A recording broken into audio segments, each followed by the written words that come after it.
Buen día a Bueno, todos. Gracias, Juan. gracias Juan, gracias Laura. En el Ateneo de hoy empezamos con Estefanía Olivera Plata, que está haciendo fellowship de uveitis conmigo, me soporta hasta ahora, creo. Y bueno, ella va a empezar con el Ateneo de hoy. Tefi. Buenísimo, gracias. Bueno, buen día. Hoy les voy a presentar dos casos, se les voy a dar los dos seguiditos porque son muy similares. A ver. El primer caso se trata de una chica de 20 años que como antecedente tenía colon irritable y consulta por visión borrosa. La agudeza visual del ojo derecho era de 10 décimas, el ojo izquierdo veía 0,1, la presión era normal, en la biomicroscopía el ojo derecho estaba normal y el ojo izquierdo tenía 3 cruces de células, pero sin precipitados, sin sinequias y el ojo blanquito bastante tranquilo.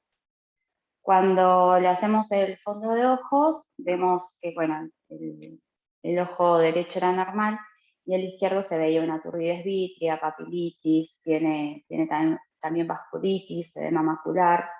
Y acá no se ven las fotos, pero en periferia había algún que otro infiltrado retinal. Ella trae una RFG que se había hecho en esos días, donde se puede ver más que nada en los tiempos tardíos bien la papilitis, la filtración importante que tenía en el polo posterior y también el edema macular. Este es un caso por un lado, y el siguiente caso es de una mujer de 58 años que consulta por disminución de la visión. Veía 0,5 en el ojo derecho, 10 décimas en el ojo izquierdo, presión normal. El ojo izquierdo no tenía inflamación activa en el momento y el ojo derecho tenía una cruz de células. Pero cuando vemos la biomicroscopía tenía, digamos, signos de inflamación en ambos ojos. Y en el fondo de ojos del ojo derecho veíamos esto, también la turbidez vítrea, tenía vasculitis, tenía todos estos infiltrados, que acá en la foto parecen por ahí un poco más profundos, pero eran infiltrados retinales, poquitos de retinitis, alguna hemorragia, y el otro ojo estaba al fondo de ojos normal. Además en el OCT se podía ver que tenía edema macular, y esta segunda paciente además tenía un antecedente de haber tenido una vasculitis previa que respondió muy bien con tratamientos con corticoides orales y luego de unos meses vuelve a hacer este episodio que les comento ahora. Entonces tenemos estos dos casos que son bastante similares. El primer caso que es unilateral, esta uveitis anterior bastante, en el primer caso con bastante inflamación, pero el ojo blanquito, la vitreitis, vasculitis, retinitis y edema macular, bastante parecido al segundo caso que por ahí era más bilateral. Ante esta presentación, ¿alguien le haría algún estudio más? ¿Le pedirían hacer algún laboratorio o ya podríamos hacer algún diagnóstico con esto?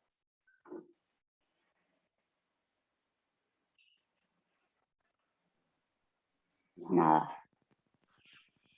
¿Le harían alguna pregunta a la paciente? Hagamos laboratorio a ver qué pasa.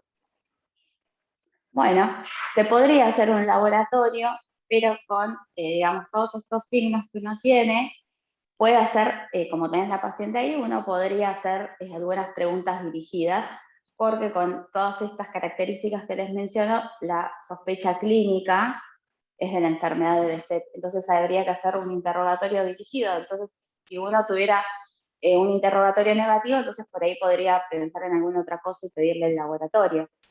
Entonces hay que buscar los otros criterios clínicos, que son las úlceras orales, genitales y las lesiones en piel. Lo curioso de estos dos casos que se parecen tanto es que en la primera chica le preguntamos sobre las úlceras orales, siempre dándole también algún sinónimo, ampollita, llaga, afta, como quieras, y nos dice que no. Al rato de nuevo no tendrás úlceras orales y se pone a pensar, ¿viste? Dice, ¿sabes que sí? No solamente dice que sí, sino que tenía fotos de las úlceras que tenía en la boca eran muy recurrentes, ella lo tomaba como algo normal, de hecho, le aparecían frecuentemente los fines de semana y lo asociaba con que por ahí, por la ingesta de alcohol, le salían estas ampollas. Y además de las úlceras, también tenía positivo la foliculitis. El segundo caso, que lo vimos al mes del primero, una vez que terminamos de darle el fondo de ojos, la pregunta fue, ¿tenés úlceras orales? Y la paciente dice, no. Sin respiro y sin pausa, úlceras orales, y la paciente de nuevo no.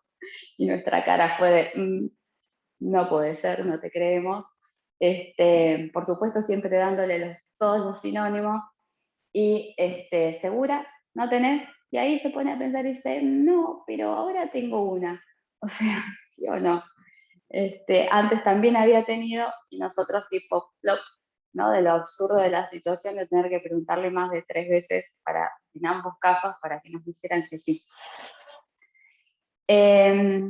Entonces, con este interrogatorio positivo y con los signos que tienen en el fondo de ojos, el diagnóstico es de la enfermedad de BC, que es una enfermedad sistémica, que es una vasculitis explosiva que afecta a vasos de diferentes calibres, y el diagnóstico es totalmente clínico. Se hace con los criterios diagnósticos, las úlceras orales están en el 100%, entre el 95%, están reportados entre el 95 y el 100% de los casos. Seguramente ese 95% es porque no le han preguntado 3 veces. La uveitis está presente en el 90% de los casos y puede aparecer de 2 a 4 años después de las manifestaciones sistémicas, pero en un 20% aparece de inicio.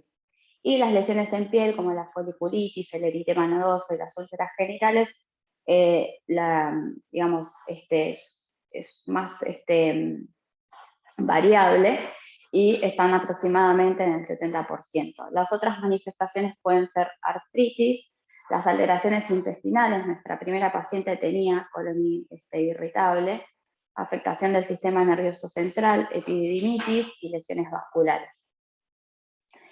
Otras manifestaciones, digamos, con respecto a las manifestaciones oculares, tenemos esta uveitis que puede ser anterior, posterior o una panuveitis, lateral o unilateral. Y lo característico de la uveitis anterior es que, a pesar de que pueda tener mucha inflamación, incluso tienen hipopio en algunos casos, el ojo es blanquito y está tranquilo. Es una uveitis recurrente y no granulomatosa, entonces se podría llegar a confundir con una HLA-27. La vasculitis es una periflebitis en general, pero también hay afectación de las arterias, de los capilares, y como es oclusiva puede generar estas hemorragias y exudados. Bueno, la vitreitis, los infiltrados retinales y el edema macular. Lo que es clave son las exacerbaciones y las remisiones del cuadro, ¿no? Yo no les dije, pero la segunda paciente ya había tenido digamos, el antecedente de la vasculitis, pero la primera paciente también había tenido algún antecedente de inflamación que respondió muy bien a los corticoides. Y como complicaciones en los ojos, además puede haber catarata, glaucoma, neovascularización y en casos terminales, atrofia del nervio óptico y atrofia de la retina. Es una enfermedad que es muy prevalente en Asia, estos son datos de Turquía, esa prevalencia de 420 cada 100.000, y un poco menos en América y en Europa. Hay reportes en la infancia y también en adultos mayores, pero es más frecuente entre la segunda y cuarta década de la vida, más en varones que en mujeres, esto depende mucho de los países. Y con respecto al laboratorio, se puede pedir el HLA-B51, que es un marcador genético que se ha visto que está asociado a esta enfermedad, y hay reportes en los cuales está fuertemente asociado a manifestaciones oculares, pero cuando uno ve su positividad varía bastante de acuerdo a los países. Por ahí en estos países de mayor prevalencia tienen una positividad más alta, y su presencia puede apoyar al diagnóstico, pero su ausencia de ninguna manera lo descarta. Entonces es un parámetro que uno, que es, digamos, su tipificación, uno no lo puede utilizar como screening. Con respecto al pronóstico, tenemos que se ha visto que es peor en hombres o pacientes jóvenes de comienzo temprano de la enfermedad. Cuando tienen hipopio, una afectación del segmento posterior, tienen una tasa más alta de pérdida visual, Y esto es importante por el tratamiento, porque es un tratamiento sistémico. Entonces, lo que se recomienda es utilizar corticoides y también inmunosupresores. Con respecto a los inmunosupresores, la Liga Europea de Reumato informa en su última revisión que estos son los inmunosupresores con más evidencia, aunque en la actualidad lo que más se utiliza es, con muy buenos resultados, es el adalimumab. Y la tendencia actual es de arrancar con ambos a la vez, tanto los corticoides como los inmunosupresores. Porque hay varios autores que informan que se ha visto una disminución de la tasa de pérdida visual, pero aún así uno estaría sobretratando aquellos casos que por ahí tienen enfermedad más leve. Y se ha visto que con corticoides y con un mantenimiento con muy bajas dosis, estos pacientes podrían andar bien y no tener ninguna recurrencia. Lo que sí, digamos, uno tiene que tener un muy bajo umbral de tolerancia ante la recurrencia y no dudar en colocar el inmunosupresor. Bueno, eso es todo. No sé si... ¿Puedo poner las fotos iniciales, Steffi, los casos clínicos? Qué importante, Steffi, vos lo mencionaste, que la segunda paciente, que era de 58 años, no es lo más habitual. Ella ya había tenido una vasculitis y lo dejamos pasar, creo, por estar dormidos, pero nos diste ese dato, porque en general es una enfermedad que empieza en gente más joven. Nos dijiste, tuvo vasculitis y así todos no terminamos de arrancar, pero uno lo tiene que pensar, porque lo que recuerdo de las épocas en el Fernández y doctores con Emilio, es que no es tan rara, es bastante frecuente, la vemos en nuestro medio y no la estamos diagnosticando como corresponde. Tal cual, las revisiones, las recurrencias, eso también tiene que llamar la atención, ¿no? Lo que nos pasó en estos casos es, si uno mira este cuadro clínico, igual que el anterior, donde uno ve vitreitis, uno ve acá en la parte de abajo hay como un infiltrado retinal. La vasculitis no era evidente, uno siempre piensa en Behçet y en vasculitis, en realidad Behçet es vitreitis con infiltrados retinales, que son pequeños infartos como si fueran exudados algodonosos, en forma recurrente, puede ser unilateral o bilateral, pero uno ve este cuadro y dice, esta mujer o esta chica de estos dos cuadros tienen un Behçet. Entonces ahí es donde lo gracioso de las dos fue que empezamos el interrogatorio, porque si no tiene úlceras orales, yo directamente ya pienso en otra cosa. El Behçet 100% de los casos tiene úlceras orales. Y en los dos casos nos pasó que como 3 veces tuve que preguntarle. Y nos miramos entre nosotros y decía, me está jodiendo, ¿cómo no va a tener úlceras orales? Si es clarísimo que tiene un Behçet. Y decía que no, y que no, y que no. Y claro, se ve que como son cosas poco específicas las úlceras orales y que por ahí lo tienen hace mucho tiempo, o al final terminan diciéndote, bueno, pero me preguntabas algo y yo pensaba en el hígado, o yo pensaba, no sé, en el Fernet del fin de semana, como dijo la chica, que todos los sábados salía y los domingos tenía úlceras, entonces decía, no, esto es por el alcohol. Y capaz que tenga alguna incidencia la alimentación en las reactivaciones. Yo me acuerdo, tenía un paciente con Behçet que la madre me decía, come queso y tiene reactivaciones del Behçet. Me decía, Emilio, investiga eso, lo de la alimentación, porque seguro tiene alguna relación con el Behçet. Pero bueno, el interrogatorio acá es increíble, porque además después uno le pregunta, la otra manifestación, otro criterio mayor, son granitos en la piel, no es la foliculitis, no es algo muy importante. Pero entonces ahí de vuelta el interrogatorio es importantísimo. Y un poco lo que decía Steffi al principio, uno mira estos cuadros, mira este fondo de ojo con vitreitis, con infiltrados, uno da vuelta atrás y después empieza el interrogatorio dirigido al Behçet, a ver si hay foliculitis, a ver si hay eritema nodoso, si hay úlceras orales. Y como es un diagnóstico clínico, entonces, bueno, es clave toda esa parte del interrogatorio para poder llegar al diagnóstico.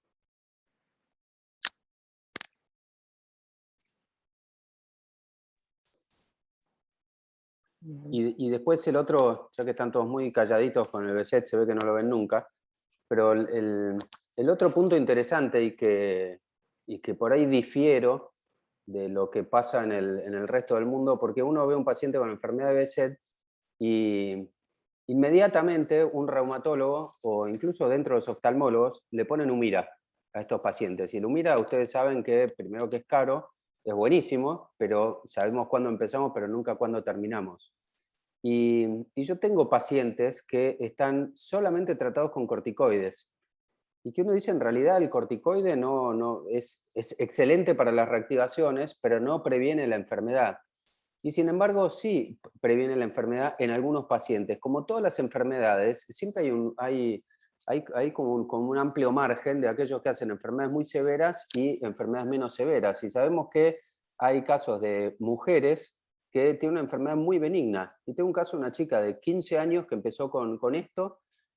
Le hice tratamiento con corticoides, le fui bajando la dosis, quedó con 4 miligramos día por medio, no sé ni siquiera si ahora después de varios años está sin corticoides, pero nunca más tuvo reactivaciones de la enfermedad.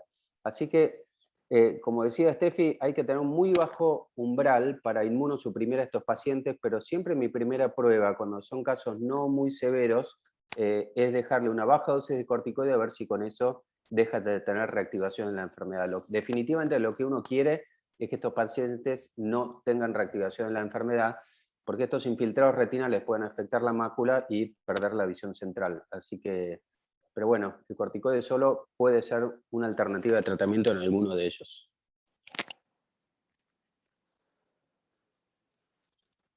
Bien. ¿Alguien quiere hacer alguna pregunta o comentario? Sí, hay un paciente que se debe acordar, Emilio, que todavía lo veo cada tanto, que hacía recidivas bilaterales, alternantes, bilateral, pero no eran simultáneas, y que estaba con corticoides, hacía recidivas a pesar del corticoide, estuvo con inmunosupresores, hacía recidivas y además empezó a hacer recidivas en mácula de ojo derecho, terminó con una cicatriz central, empezó a hacer en el izquierdo parafoveal, no llegó a hacerlo macular, pero bueno, dramático. Después terminó con una medicación, no sé si Emilio querés ahondar sobre eso o ya no la usás, pero fue interesante, ¿no? Cuando ya no tenés armas para seguir con el paciente.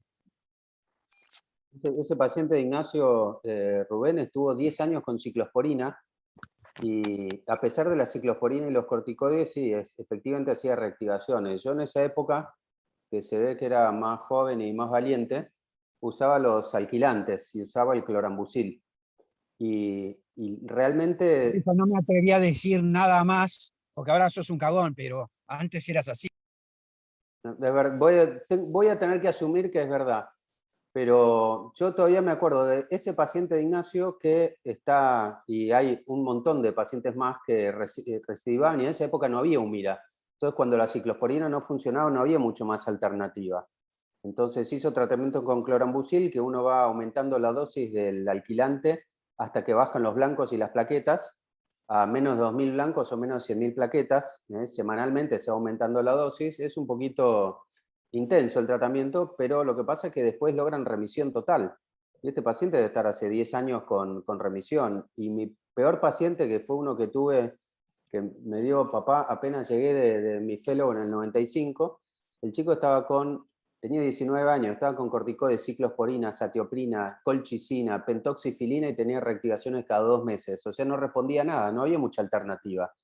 Y ese chico desde el año 99 está en remisión, nunca más hizo una reactivación de la enfermedad de Behçet. O sea que los alquilantes que funcionan, seguro que funcionan. Uno tiene que estar dispuesto a eso, a ver cómo bajan los blancos y las plaquetas, hacerle transfusiones de glóbulos rojos en algunos, transfusiones de plaquetas, pero bueno, siempre es como una aplasia medular reversible lo que uno hace, y es un reseteo de la médula ósea, funciona. Lo tengo ahí en la gatera, alguno que no responda a todo esto, lo que pasa es que hoy día el Humira tiene menos riesgos que eso, en los biológicos, y te logra controlar la enfermedad. Entonces, riesgo-beneficio, sí, soy un cagón, Ignacio. Yo tengo una pregunta. ¿No es súper inespecífico las úlceras orales y la foliculitis? Como que todo el mundo tiene úlceras orales, ¿o no? Alguna vez. Una afta. Pero con ese fondo de ojo o esa uveitis. Pero entonces, ¿qué especificidad tiene la úlcera? ¿No calienta? No, lo que importa es si no la tienen. Pero ¿alguien de ustedes nunca tuvo, alguna vez no, o sea, en su vida nunca tuvo una úlcera? Todo el mundo tuvo alguna úlcera en la boca. Pero tienen que ser 3 úlceras al año. Sí, Claro. Patricio. Contexto Suele, de una uveitis la tenés que buscar, ¿no?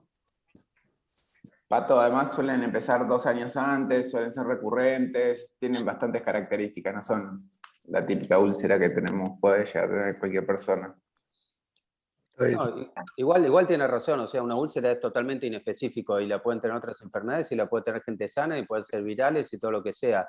La única importancia acá es que vos le preguntes 45 veces como hicimos ahora y te diga que no, porque si no tiene úlceras orales tenés que empezar a pensar en otra cosa, que no sea BSET.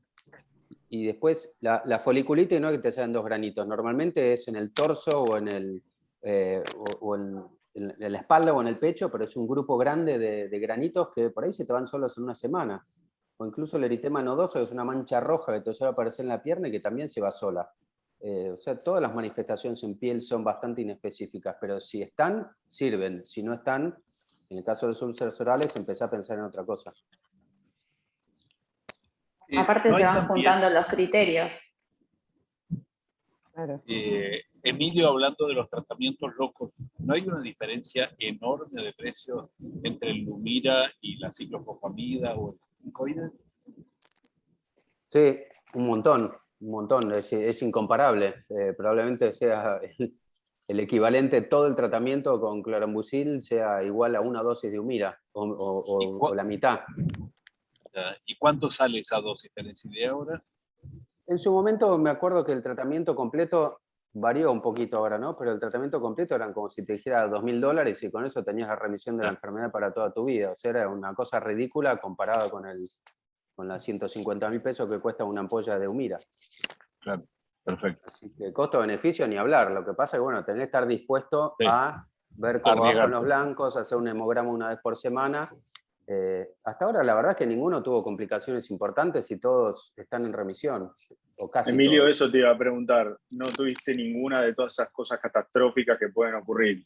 Porque supongo que ese es el miedo de todo el mundo, de tener esa maldita complicación y comerse un problemón. No, me acuerdo que uno de los peores pacientes fue uno de Mar del Plata, porque cuando vos te bajan los blancos y las plaquetas con dosis bajas de clorambucil, 12 miligramos, 14 miligramos, va todo bien. Cuando llegas a 30, primero los tipos se sienten como si le estuvieras haciendo una quimio. Y ahí es donde aparecen Sí, más es una complicaciones. Sí, es una quimio, de hecho es una quimio. Pero se sienten como una quimio. Con 12 miligramos ni se enteran. Y lo que me pasó con un paciente es que le bajaban los blancos y no le subían. Y los oncólogos de Mar del Plata me decían, no, tiene una aplasia medular irreversible. Y ahí la sufrí un poquito. Y yo le decía, no puede ser, porque no está descrito aplasia medular irreversible. No quería que fuera el único caso. Después de como 3 meses empezó a repuntar y hoy sí, está curado y vivo, por suerte. Qué bien. Pero bueno, las coronarias sufren. Una de nuestras Sí. voluntarias en Fusavi también es una paciente que trataste con este esquema, con BSET. Sí, también está en remisión hace rato. Y hay un caso interesante porque uno dice, bueno, los alquilantes, el riesgo que tienen es esterilidad. Y hay 2 mujeres que no podían quedar embarazadas, hicieron tratamiento con clorambucil y después de esto tuvieron hijos. Porque había alguna cosa autoinmune que no las dejaba tener hijos y se curaron con el clorambucil del BSET y de la esterilidad. Podríamos probar con alguna. Para la esterilidad, Claro. voy a abrir otro consultorio entonces, dale. Para Claro, esterilidad. o cambio de marido. Claro, es otra. Bueno, puede ser también, tendría que analizar un poquito más. Bueno, Laura. Vamos. Buen día. Aquí vamos. Esta es la foto de un paciente. Bueno, este es un caso de un nene de 8 años, Que no se lava los dientes. paciente de la doctora Paula Donato, que me cuentan los papás que a los 4 años, en un control de rutina, le detectan una retinopatía, pero era asintomático. Y yo le pregunté por qué le hacían los controles, porque había algún antecedente, ¿no? La disminución de visión la empezaron a notar a los 6 años con el ingreso escolar. Y una de las características que empezó a manifestar es que se encandilaba. Entonces acá quiero hacer un parate. ¿Qué tenemos que preguntar? Yo estoy con este paciente y sus padres en el consultorio y estoy sospechando que puede tener una enfermedad ocular genética. ¿Qué tengo que preguntar? Si alguien en la familia tiene lo mismo. Perfecto, si hay antecedentes familiares. ¿Y qué otra cosa? En algo que, si sospechamos que tiene una retinopatía, con Visión nocturna. bien, Esto, lictalopía. comprobable, claro, eso. ¿Qué síntomas tiene? Si hay antecedentes familiares.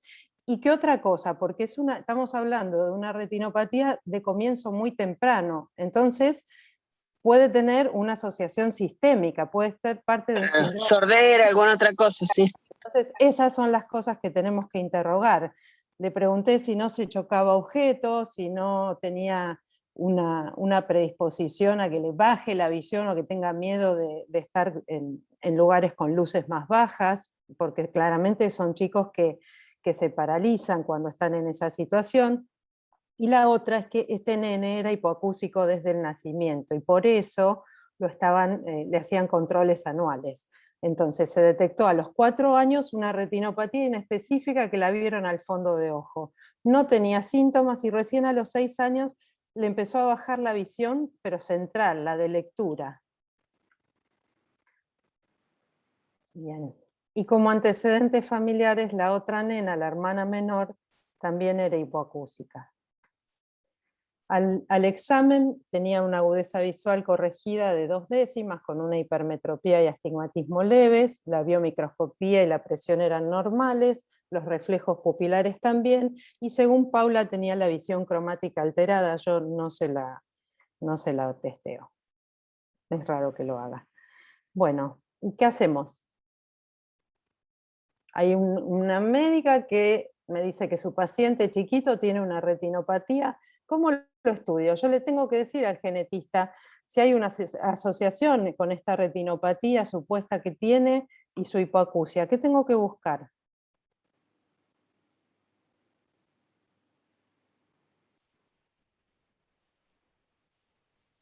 Y hacerle estudios, tener que hacerle una foto de fondo de ojo con autofluorescencia, tener que hacer un OCT y un electroretinograma. Perfecto. Este era el fondo de ojo, ¿sí? Fíjense que, bueno, ¿lo quiere describir alguien? El vitrio está claro, el nervio se ve bien, los vasos se ven bien, la foto no la saqué yo antes que me hagas algún comentario. Iba a decir que buenas fotos. Sí, sí, te leí el pensamiento. ¿Qué vemos? ¿Cómo es el patrón? ¿Es lo que esperamos ver en una retinosis pigmentaria, que sería la asociación más frecuente con hipoacusia si pensamos en distrofias retinales? En una sí. La verdad que no, tiene unos patrones como en acúmulos pigmentarios redondeados. Claro, es moteado esto, ¿no? Sí.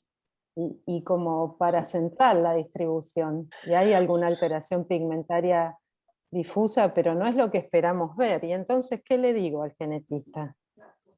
Esto me hace acordar una paciente de papá que estudiaba todos los diagnósticos diferenciales y un día venía diciendo, veo en el ojo como si tuviera pisadas de oso, te decía. Sí. Bueno, se parece un poquitito a las Bear Tracks. Sí, bueno, claro. Son más chiquititas.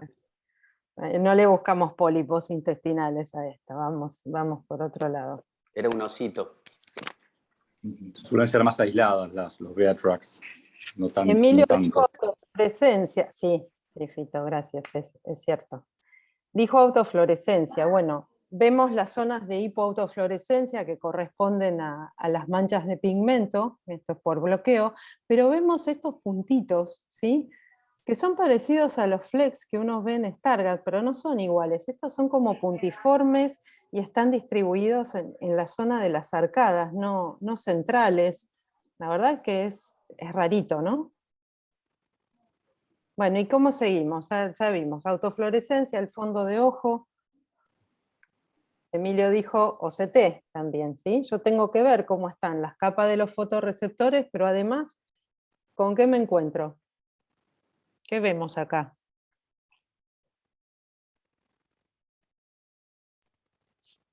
Edema, tremendo. Edema, sí, pero no sé, ¿es un edema o una esquisis eso? ¿Viste? Qué buena pregunta, Vivi, porque me parece edema, Hay que pero ver no. la RFG a ver si filtra. Estos son todos cortes centrales. Miren el más periférico. No sé por qué apostaría que es una esquisis y no un edema. Se ven como columnas.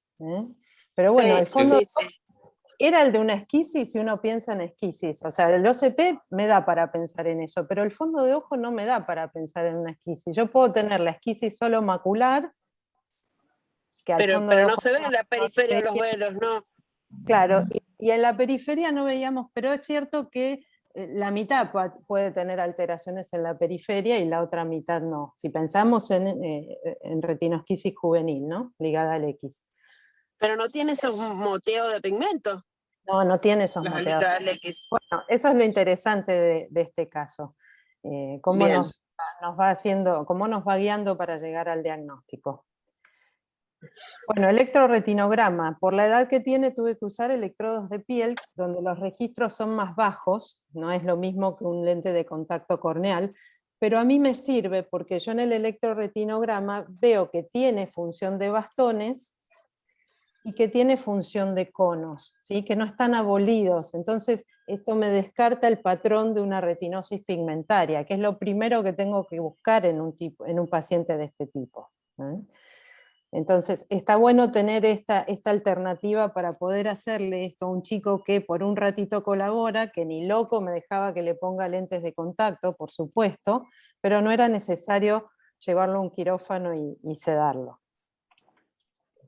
Entonces, cuando uno se pone a pensar en las asociaciones que hay con retinopatías e hipoacusias, la verdad que son varias, pero el Uller es la que está a la cabeza. Pero Uller, por definición, es una retinosis pigmentaria y no es lo que mi paciente tiene.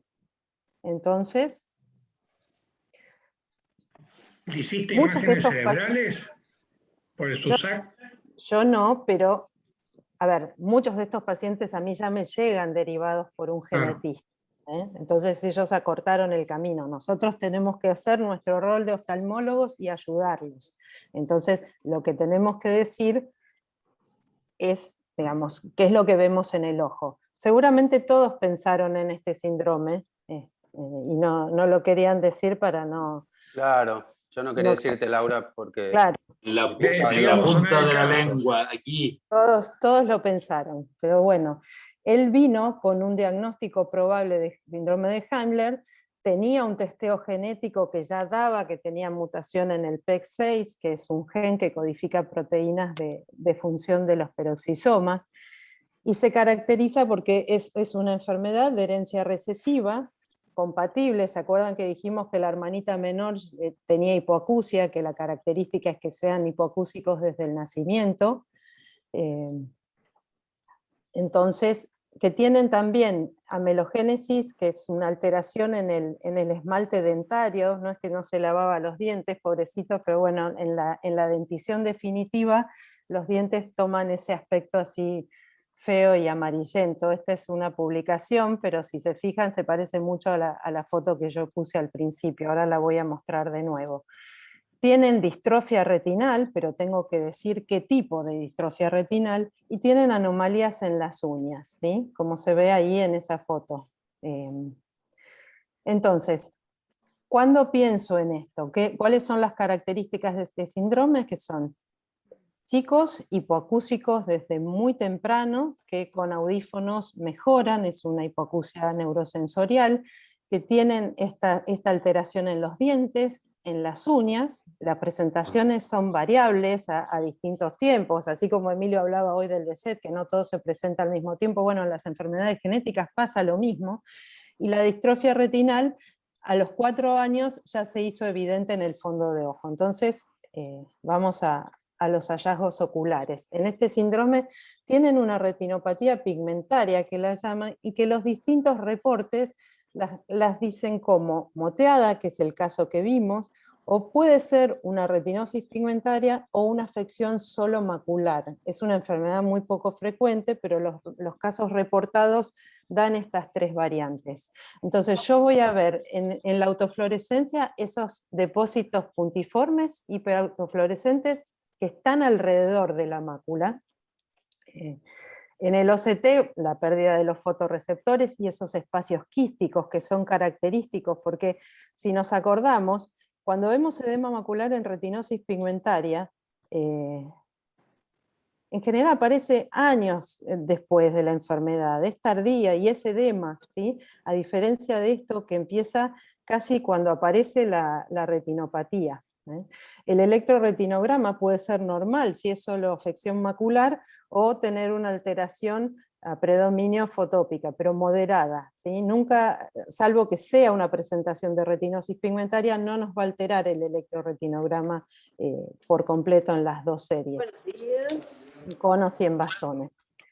El electroretinograma multifocal, obviamente, si la mácula está afectada, va a dar alterado. Pero acá tenemos entonces retinopatía moteada, que es lo que vimos hoy, los puntitos de hiperautofluorescencia a la altura de las arcadas, no centrales, ¿sí?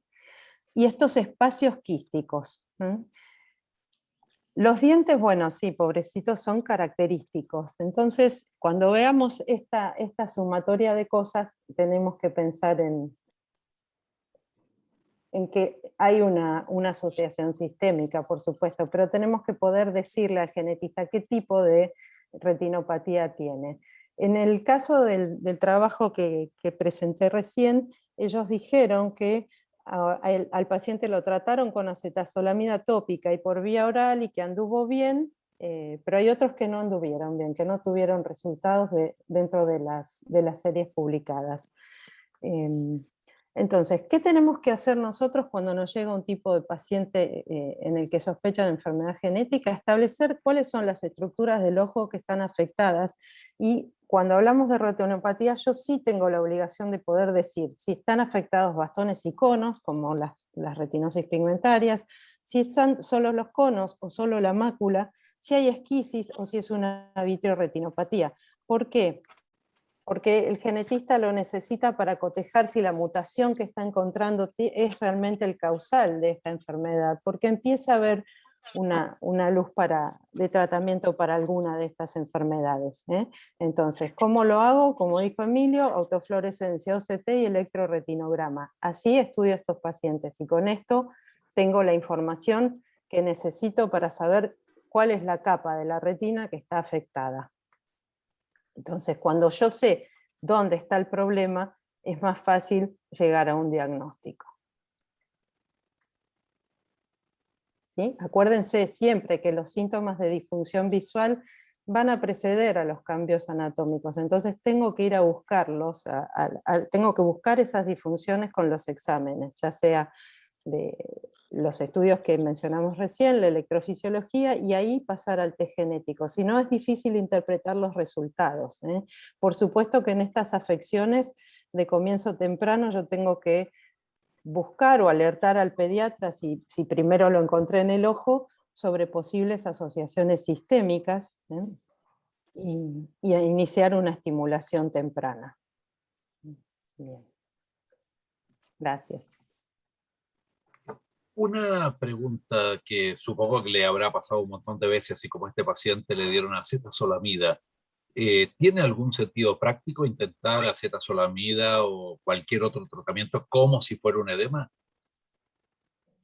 Sí, sí, porque hoy por hoy no tenés otra. A ver, en el edema de las retinosis, todos mejoran con acetazolamida. El tema es que no la podés dejar por periodos largos en una dosis alta, ¿no? Claro. Requiere un manejo especial y bueno, sobre todo en los chicos, pero todos mejoran. Yo probé con tópica en retinosis ligada X. Claro, ahí es más complicado. Yo probé con tópica en la ligada X y no cambió nada. No, le tenés que dar vía oral para saber si... Eso Gorin me decía, que algunos de sus pacientes con la retinosquisis mejoraban con acetazolamida y otros no. Pero bueno, ahí es como, hay otro mecanismo. Distinto es el edema tardío de las retinosis, que esos andan bien con acetazolamida o si no, con corticoides intravítreos. Esos responden siempre al corticoide intravítreo. Pero en este caso...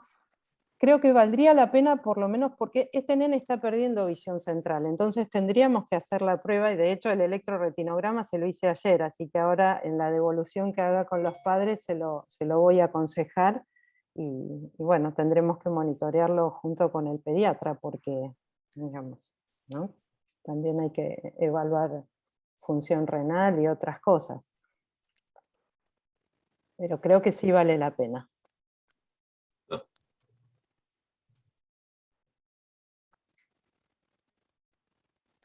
Bueno.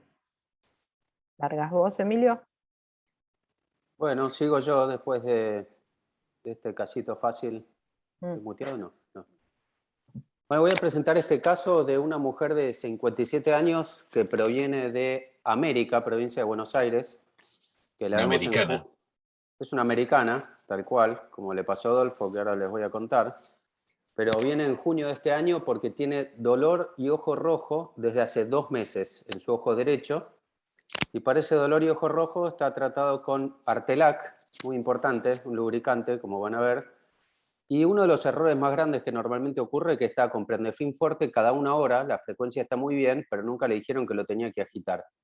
Entonces eso, bueno, siempre lo remarco porque la dosis máxima de Prendeflin fuerte o sus equivalentes, ahora que no hay Prendeflin, es darlo cada 1 hora, pero agitándolo no menos de 40 veces para tener una buena penetración y una buena dosis adentro del ojo.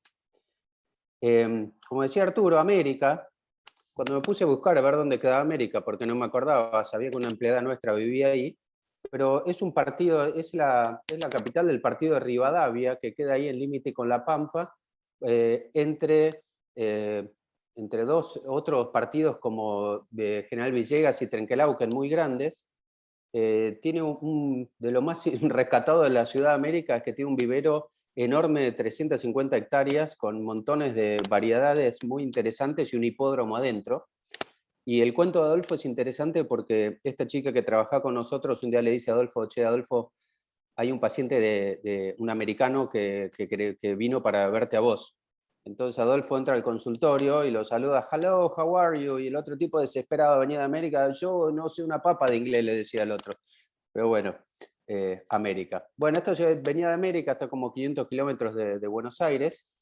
Tenía en el otro ojo una prótesis, podía tener un trauma de chica y lo había perdido al ojo. Tenía una diabetes perfectamente controlada con una hemoglobina glicosilada de 9,2. Había un capítulo que no había entendido mucho. Pero bueno, en el fondo tenía, en su ojo derecho, el que le quedaba, tenía 6 décimas de adición, la presión estaba medio ahí en el límite. La córnea estaba bien, tenía como pigmento en el endotelio, rastros de células sin sinequias y el fondo de ojos era normal. Pero lo que tenía, lo que hacía que hace 2 meses le doliera el ojo, era esta mancha roja que ocupaba la parte superior, la parte nasal y alguito de la parte inferior, mientras que la zona temporal estaba perfecto. Les contaba que había rastro de células adelante, el fondo de ojo estaba totalmente normal, pero tenía dolor y la gota de Artelac no le estaba haciendo nada, ni tampoco le estaba haciendo nada a la gota de Prendeflin. ¿Alguna Pero idea? no tiene ojo seco. Se ve que la gota sirve. Debe ser por eso, ¿no? Que el break-up time estaba perfecto, porque lo primero que le mido es el break-up time. Estaba bien por el Artelac. Gracias, Laura. ¿Y escleritis o no? Y parece una escleritis. Si uno mira la foto diría, bueno, este me está escondiendo un linfoma y la mancha roja es salmonada, pero no, créanme que era una escleritis, tenía dolor, tenía congestión, tenía en el sector nasal parecía más nodular, pero bueno, era una escleritis difusa. Así que bueno. Perdón, Emilio, creo que es interesante remarcar lo que acabas de decir, que esa misma foto, sin los vasos dilatados y sin el dolor, la primera sospecha es linfoma, pero Claro, tiene los vasos dilatados y tiene dolor. Si esta foto la presenta Arturo o Juan, piensa en un tumor. Le apoyás el dedo sobre el párpado nomás, como palpando el ojo en esa zona y se mueren de dolor. O sea, si ya le dolía antes, esa es otra diferencia importante, ¿no? Si pensás en un linfoma. Sí, sí, coincido. Por eso, bueno, lo que muestra la foto para ahí no es lo que clínicamente veíamos, y el dolor, y sobre todo una cruz de células en la cámara anterior hacían pensar en algo inflamatorio también, ¿no? Así que al final el diagnóstico es de una escleritis anterior. ¿Y qué le harían de tratamiento? ¿Qué edad tiene? 57. Triamcinolona subconjuntival. Triamcinolona subconjuntival. Perfecto. Veo que hacen caso, prestan atención los ateneos. Le dice triamcinolona subconjuntival en 2 cuadrantes, porque tenía como superior, nasal y algo de inferior, así que le dice superior y nasal. 2 cuadrantes. Y claro, como vivía más o menos lejos, viene al mes, y al mes sigue el ojo rojo, tiene mucho lagrimeo, la visión le bajó a la mitad. Ahora tiene sinequias posteriores, a pesar de no tener muchas células, tiene una cruz de células en la cámara anterior, la presión está normal, a pesar de la inyección subconjuntival, pero ven las sinequias y ven que es como que no respondió mucho al corticoide subconjuntival. Acá se ven las sinequias que antes no tenía, con lo cual seguramente tenía más de una cruz de células. Emilio, Tiene algo en la Juanito. córnea nasal, Emilio, ¿no? y Temporal, digo. el otro ojo me dijiste que había tenido un accidente, ¿no será una simpatizante? Y bueno, está perfecto El fondo pensar de en eso. Está perfecto pensar en eso, Pablito, porque sí, el otro ojo tenía una linda prótesis, así que uno piensa en una oftalmía simpática también. Lo que pasa es que la Claro. escleritis no es una de las manifestaciones de oftalmía. No, pero ahora. Ahora, además de la escleritis, sí, Claro. me ha pasado, así que sí. Yo Pero estoy no, bueno. dormida. ¿Mostraste el fondo de ojo acá? Pará, ¿estás ansiosa? Todavía estamos con Sí, la ¿no córnea. tiene Pato algo me en la dijo algo de córnea la ahí? córnea. No, Sí. pero ya la medicamos y no le vi el fondo de ojo. Tiene No, una porque línea ahí, una línea como de afinamiento, ¿puede ser? Nasal sí, superior. tiene una escleroqueratitis y un adelgazamiento de la córnea periférica, además. Y antes el fondo de ojo era normal, y ahora ahí está el adelgazamiento que dice Pato, de la escleroqueratitis, que se da en casos de escleritis crónicas, y además hay un aplanamiento de la cámara anterior, y si miramos el fondo de ojo hay alguna cosita ahí. Creo que en la aneritra se ve un poquito mejor, que tiene ese desprendimiento ciliocoroideo y tiene pliegues en la mácula, y pliegues ahí que se ven bien, y esos desprendimientos ciliocoroideos que no es anulares en el sector temporal, pero es lo que hace que la cámara esté más estrecha. Con lo cual no respondió muy bien a las inyecciones de triamcinolona subconjuntival que le di. Entonces, ¿seguimos con el diagnóstico? ¿Pasamos a oftalmía simpática o seguimos con el diagnóstico de escleritis? Y me han llegado unos cuantos de esos para enuclear. No Es sería una la solución primera opción, siendo el es ojo una único. solución definitiva. Sí, Yo pero bueno. pensaría en una simpática, ¿eh? Estamos viendo una No, esclerosis posterior en el fondo del ojo. sí. Tanta inflamación, una simpática no me la externa. No, tanta inflamación sí, lo que pasa es que hay que pensar que la oftalmía simpática, al igual que la arada, es una coroiditis, ¿no? Por definición. Claro, exacto. No escleritis. Entonces, el arada puede tener desprendimientos ciliocoroideos, así que no está mal pensarlo, y de hecho siempre lo pensé, porque cuando uno ve un ojo traumatizado de inflamación del otro, lo primero que hay que pensar es una simpática. Pero bueno, seguía siendo o sea, la escleritis anterior con la escleroqueratitis, más ahora escleritis posterior, seguíamos, por lo menos yo seguía pensando en el diagnóstico de escleritis anterior y posterior en este caso, y obviamente la escleritis posterior no iba a responder a la triamcinolona subconjuntival. Así que acá el tratamiento, para variarlo un poquito y hacerlo un poquito más agresivo, es Oral. el de... No, oral, digo, sí. Sí, meprednisona, 1 miligramo kilo. Y la pregunta es, ¿la mando al reumatólogo? Porque hasta ahora el único antecedente que tenía era de diabetes. ¿La mando al reumatólogo para estudiar alguna otra cosa? No la mando, le doy el corticoide, que se vaya a América.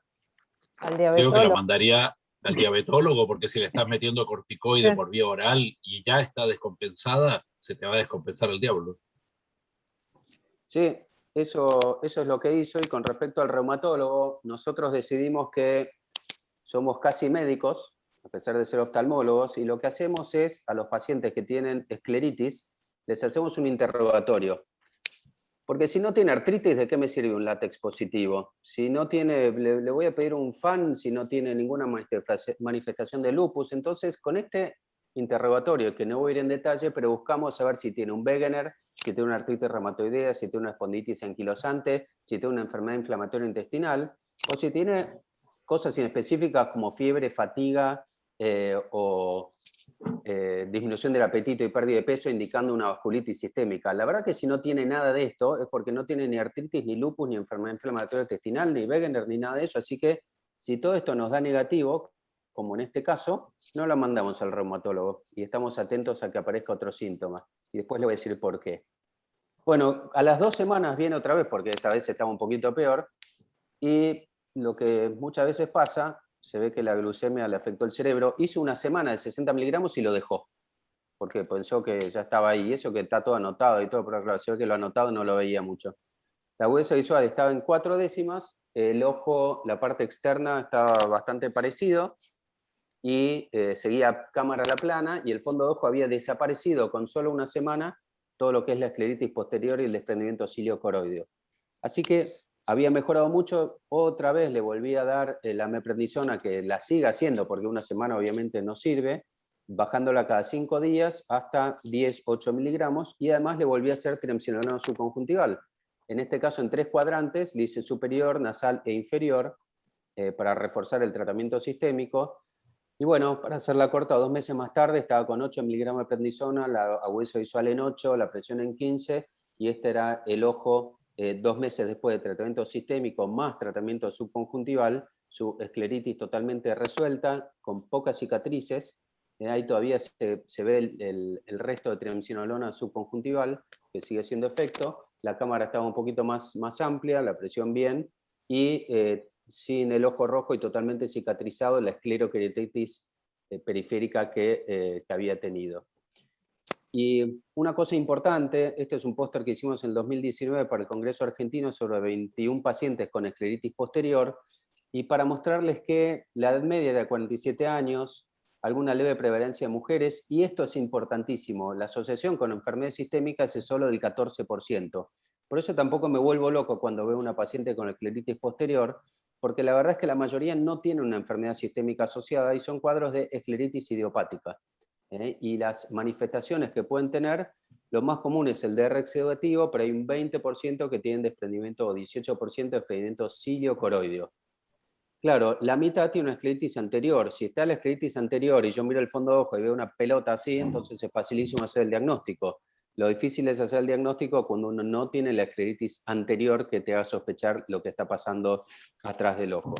Así que esto me parece que es interesante, el concepto de que la mayoría no tienen asociación con enfermedades sistémicas, y que bueno, que estas son todas las manifestaciones que uno puede tener en escleritis posterior. Y bueno, el tratamiento de triamcinolona es excelente, a veces no alcanza, a veces hay que combinarlo, a veces, como es una enfermedad recurrente, a veces hay que darle inmunosupresores también, por más que sea una enfermedad idiopática. Así que bueno, este casito fue interesante. Una pregunta quiero hacer. Si hubiera tenido solamente lo de la esclera y después lo de la córnea, ¿le hubieras puesto oral o le hubieras dejado de vuelta triamcinolona? No, creo que le hubiera puesto de vuelta triamcinolona, porque en realidad viste que eran 2, pero casi 3 cuadrantes. Yo hubiera pensado, bueno, le hago una reinyección de triamcinolona cuando lo vi todavía rojo, y muchas veces con eso solo funciona. Pero cuando porque a veces lo que dicen es como que el limbo está más vascularizado y como que puede llegar a ser una vasculitis en el limbo y que tener riesgo de perforar. Entonces, o sea, ¿cuándo le das oral si tiene comprometido el limbo? ¿O no le das? Sí, si esta paciente hubiera tenido una enfermedad sistémica, hubiera tenido un Wegener, una artritis reumatoidea, por ahí hubiera sido más cauto con el corticoide de depósito y le hubiera dado por vía oral, como pasó con ese chaqueño que te mostré aquella vez, que tenía un Wegener y tenía una escleroqueratitis, pero tenía mucho más inflamación del limbo de lo que tiene esta. Creo que a tener en cuenta también el caso de que era diabética, ¿no? Yo tuve un caso parecido a este, que ya venía casi al borde de la perforación porque tenía ya escleromalacia en varios lugares, y le querían enuclear el ojo por un melanoma anular. Le hicimos inyecciones en los cuadrantes y al mes le estábamos haciendo panfotocoagulación, porque era una diabética complicada. Si lo hubiéramos dado por boca, se hubiera complicado mucho más todavía. O sea, el corticoide de depósito empeora la diabetes, pero el de por boca lo empeora mucho más. O sea, no tengamos en cuenta eso, que los podemos desequilibrar mucho. Un paciente mío que trató Emilio hace años pasó de tratamiento con hipoglucemiantes a insulina, nada más que por las inyecciones. No, y ese recibió tratamiento el tuyo de hace años, tuvo tratamiento oral, ¿te acordás que no respondía solo a los corticoides y no inmunosupresores? Sí, le daban litros de insulina por día. Claro. Pero bueno, una opción también, si querés hacer tratamiento local, es hacerle subconjuntival para la escleritis anterior y subtenonianas para la escleritis posterior, que también lo he hecho alguna vez como alternativa de tratamiento. Sí. Bueno, y rápidamente, otro caso de una chica de 16 años que consulta por ojo rojo de 1 año de evolución. Y créanme que esto es moneda corriente. 1 año venía con el ojo rojo y estaba tratado con Lopred. Acá le faltó Artelac, que hubiera sido clave para el break-up time, Laura. Estaba también con prednisolona y cada tanto le daban ibuprofeno oral. Cuando bajaba la dosis reactivaba, pero hacía 1 año que venía con el ojo rojo. Iba y venía con el ojo rojo. Antecedentes, nada, tenía hipermetropía, astigmatismo, la visión era de 9 décimos en el ojo afectado, estaba con el deltar cada 2 horas y la presión en 24. Ahí un poquito por arriba del límite. No tenía nada en la cámara anterior, pero acá tenía levemente enrojecido, pero este era el sector donde ella siempre se quejaba que tenía el dolor, que volvía, que tomaba el ibuprofeno, que se le iba un poquito, que volvía, las gotas, y bueno, toda la historia esa de 1 año de evolución está podrida de ver médicos y no resolver el cuadro. Claro, esto es cuando le acaban de poner la gotita para dilatar, el fotorretín, entonces uno dice, bueno, qué histérica, porque esto no era para tanto. Pero entre que vamos a hacer el tratamiento y buscamos, miren cómo estaba el ojo cuando, al ratito, cuando se fue el efecto de la fenilefrina. O sea que realmente tiene un ojo rojo, esto estaba sobrelevado, se ven los vasos bien congestivos, o sea que evidentemente tenía una escleritis nodular y, bueno, y el tratamiento tópico, y eso es algo que me canso de repetir, no me voy a cansar de repetir, que las escleritis no se curan con gotas. Si se curan con gotas es porque no es una escleritis. También tomaba ibuprofeno, pero bueno, evidentemente 1 año de tratamiento y no resolvía. Así que tratamiento, como dijeron ustedes, para mí es la primera elección, la triamcinolona subconjuntival. Siempre es mucho más fácil hacerle triamcinolona en el fondo de saco, porque ahí está más despegada la conjuntiva, facilísimo. Entonces le hice ahí bastante posterior. ¿Y qué es lo que pasó? También le hicimos el mismo interrogatorio, nada, ni una de las cosas pudo tildar esta chica, con lo cual me quedé tranquilo, no la mandé al reumatólogo, seguramente sea idiopática. Viene 2 semanas más tarde y me dice, che, esto no anda bien, el ojo está muy rojo. Y efectivamente tenía razón, el nódulo era cada vez más grande y si miramos, el depósito estaba muy lejos de donde está el nódulo. Así que evidentemente había sido mala la aplicación o muy distante de donde estaba el nódulo, porque tiene que ser subconjuntival, adyacente a donde está el nódulo o la escleritis. Entonces, ¿qué le hago? Bueno, redoblar la apuesta, aparezco Cristina, vamos por todo. Le vuelvo a hacer, pero mucho más cerca de donde está la lesión, y entonces 2 semanas más tarde ya la UESA estaba bien. Acá quiero detenerme en otra cosa, ven que la presión está de 14, uno hubiera dicho, ¿cómo le vas a poner subconjuntival si le había subido la presión con deltar? Incluso antiguamente algunos hacían la prueba terapéutica, le doy gotas de corticoides y si le sube la presión no le puedo poner inyecciones. Bueno, ya ven que son distintos corticoides y esta cosa está disociada, así que suba la presión con el corticoide tópico no quiere decir que uno no le pueda dar inyecciones. Y bueno, para finalizar, ven que todavía está el depósito, está muy contenta con su escleritis resuelta, aunque sabemos también que la escleritis anterior, después de estos 69 pacientes que estudiamos durante 15 años, vemos que es una enfermedad recurrente en 50% de los casos. Acá dice residuos ocurrieron más del 50% de los casos. ¿Y qué pasa acá con la asociación con enfermedades sistémicas? Es que 35% presentó una enfermedad sistémica asociada, quiere decir que el 65% de las escleritis van a seguir siendo idiopáticas, entonces no se vuelvan locos en buscar enfermedades raras, y dentro de las enfermedades asociadas, la más común por lejos es la artritis reumatoidea.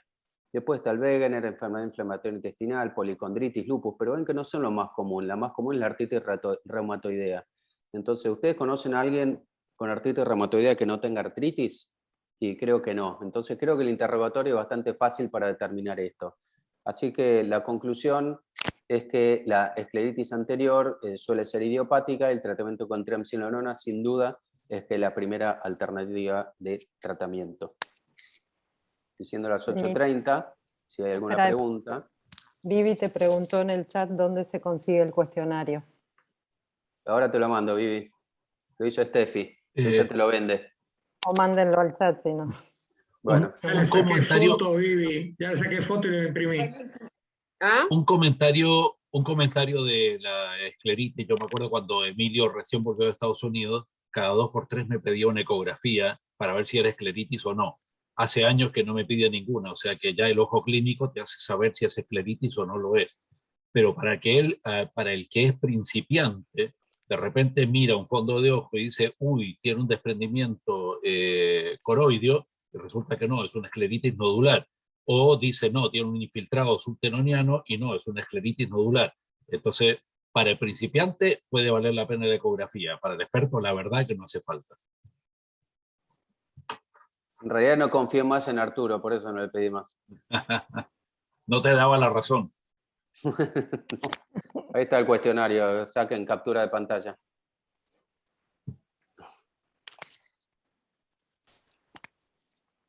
Bueno, buenísimo. ¿Alguien tiene algún otro comentario, una pregunta? Listo. Gracias. Bueno, hasta el martes que viene. Chau, Muchas chau. gracias. Chao, chao.